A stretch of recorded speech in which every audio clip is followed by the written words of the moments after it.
I'm here with Tom Summers, one of the owners of HC Summers here in Jefferson. What generation are you, Tom? We're the fourth. Fourth generation. My two kids work here. They're actually the fifth generation, but my three brothers and I are the fourth. That's great. So when was HC Summers founded? 1907 by my great-grandfather, L.E. Summers. And how is first generation HC Summers different than fourth generation today? Oh, there's a whole lot of difference there. Yeah.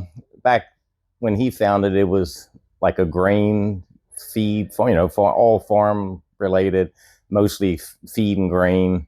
Okay. And then it's kind of evolved over the years to, we had large farm equipment, which later transitioned to lawn and garden. And then over the years, we transitioned to like horses, equine, backyard flocks.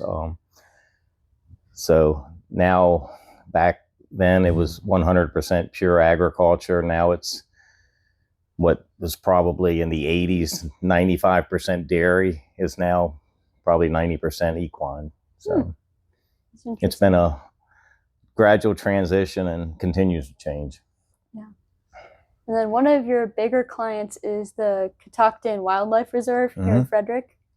That is correct. They buy everything from tortoise to monkey, emu, ratite, rat and mouse.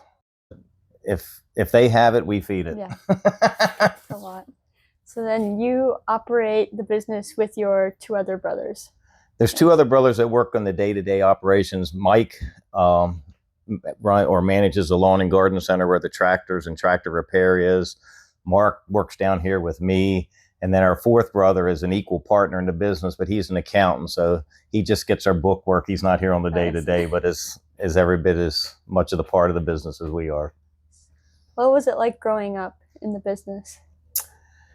It was fun. I mean, as kids, we would come down sometimes, and it's kind of amazing because when we were kids, you got out into the mill, and the first thing you wanted to do was climb on bags and jump from stack to stack.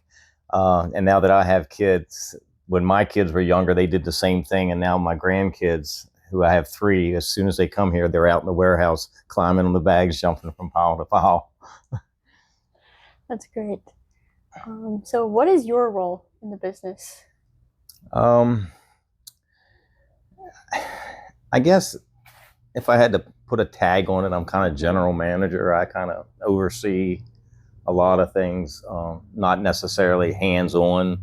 Mark, I tend to take care of the day-to-day operations on the deliveries and outgoing and ingoing, a lot of the incoming freight. Mark handles all the book work, does all the ordering for inside the store. Most of what I order's outside in the warehouse. But it's all, we feed off each other, and it's just, we all do what we have to do. Yeah. Where's the farthest that you guys deliver? The farthest we deliver, we work pretty much on a 50-mile radius. We'll go as far as like the other side of Mount Airy. We'll go as far as Thurmont in the Emmitsburg area. We'll go as far as Charlestown. We'll go as far as Potomac and like Marshall down in Virginia. We try to stay within that. There's exceptions. One time we had a account that moved from Lovettsville that way down in Virginia. So she wanted to keep buying, but she was like 2 or 2.5 hours away. So she got two of her friends, and we ended up taking a truckload of stuff down like once every 3 or 4 months. We did that for a few times.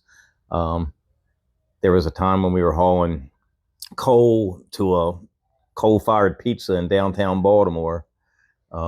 We had one driver that was willing to do that, and I told him, I said, when you get to the point where you don't want to do it, then we're done, because nobody else wants that job. But pretty much we stay within that 50 miles. Nice. So part of the reason that the store is different now is in 2008 there was a fire. Correct. Right? So. Yeah, that was when in 2008 we were still working out of basically an old feed mill. We still manufactured, not so much manufactured, but mixed different grains, and we had it was a wooden structure, and at that point we were transitioning a lot to equine, but we still had a fair amount of dairy and commercial. And then after that fire, we lost everything from this office down. So that's what you see out there is what replaced it. So at that point, we just really went more into the, what word am I looking for? Not so much lawn and garden, but we had the opportunity to expand for horses, fly sprays and supplements and all that, and hardware, buckets, rakes, and that. So that expanded all that. We kept the old office for a number of years, and then I can't remember, maybe 5 years ago, we basically left 2 walls and remodeled this into the office and tied it in with the other.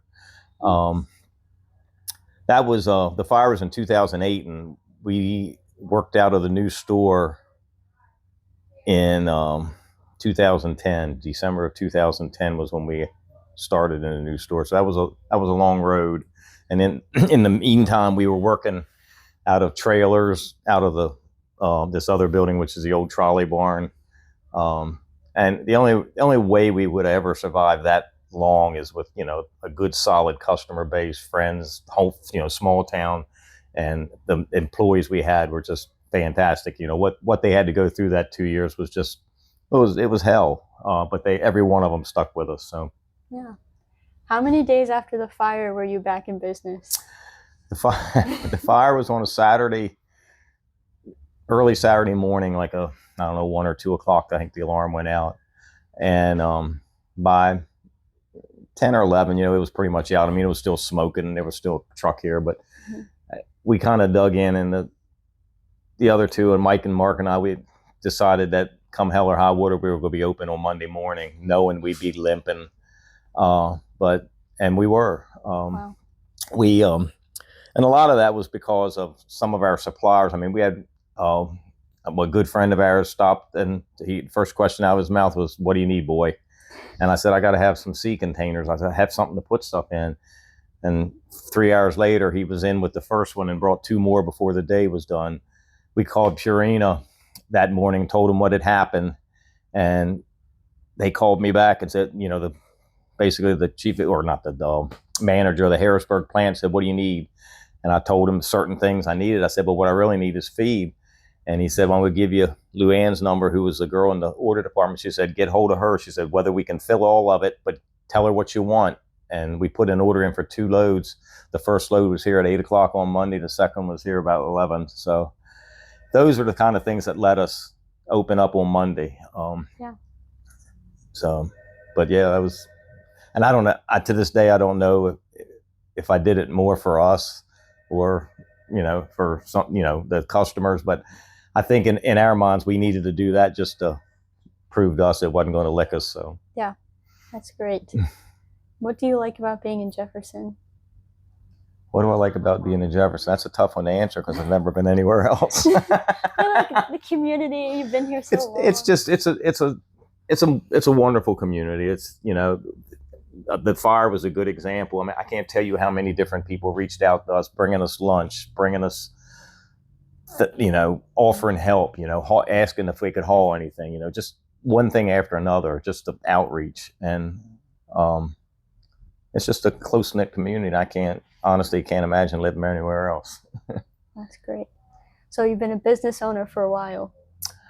Yeah, I guess I graduated from Maryland in spring of 1980. Excuse me.